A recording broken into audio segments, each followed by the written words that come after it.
President Abdel Fattah al-Sisi received a phone call from his U.S. counterpart Joe Biden, during which the two leaders probed the joint efforts by Egypt, Qatar and the United States to calm the situation and reach a ceasefire in the Gaza Strip. During the telephone conversation, al-Sisi and Biden also reviewed the ongoing efforts to exchange the detainees and deliver humanitarian aid into the besieged territory. President al-Sisi stressed the significance of reaching an immediate ceasefire which enables the entry of the humanitarian aid in a sufficient way that really improves the situation in the Gaza Strip. The head of state further warned of the military escalation and targeting civilians and expressed his full condemnation of targeting innocent and unarmed civilians in a breach to the international law and the legislative resolutions. For his part, the U.S. leader hailed the joint efforts to push forward the peace efforts.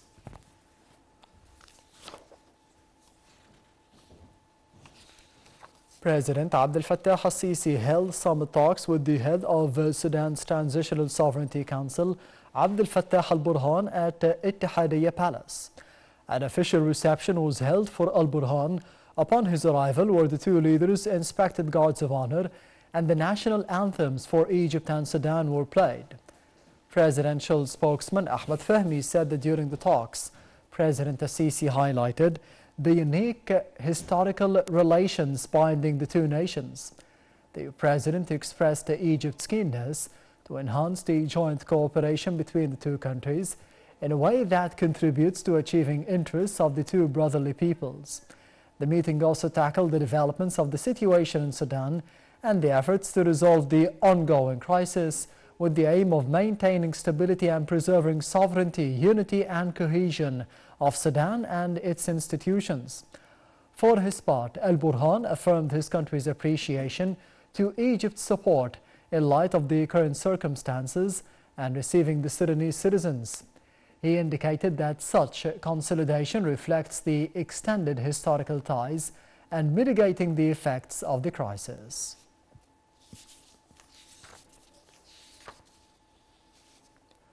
Foreign Minister Sameh Shoukry heads for Turkey to participate in the Antalya Diplomacy Forum.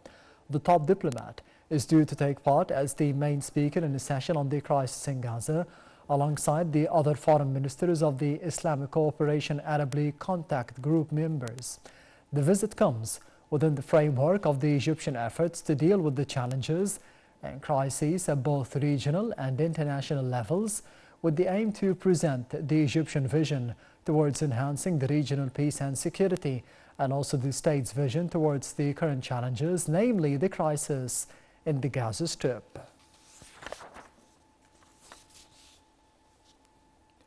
Egypt condemned in the strongest terms the Israeli brutal attack on the Palestinians who are waiting for the arrival of the aid trucks in North Gaza, describing it as a non-humanitarian act that resulted in the killing of 104 civilians. In a statement, Egypt affirmed that shooting civilians while rushing towards the aid trucks was a clear violation of the international human rights and the humanitarian laws. Cairo called on the international parties and the UN Security Council, especially the countries which prevent reaching a ceasefire, to shoulder human, legal and moral responsibilities towards the consequences of the Israeli aggression on Gaza.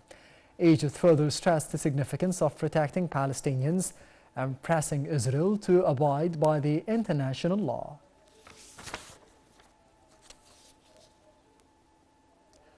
Israeli occupation forces shot dead 104 people when a crowd rushed towards the aid trucks in one of the worst single attacks of a nearly 5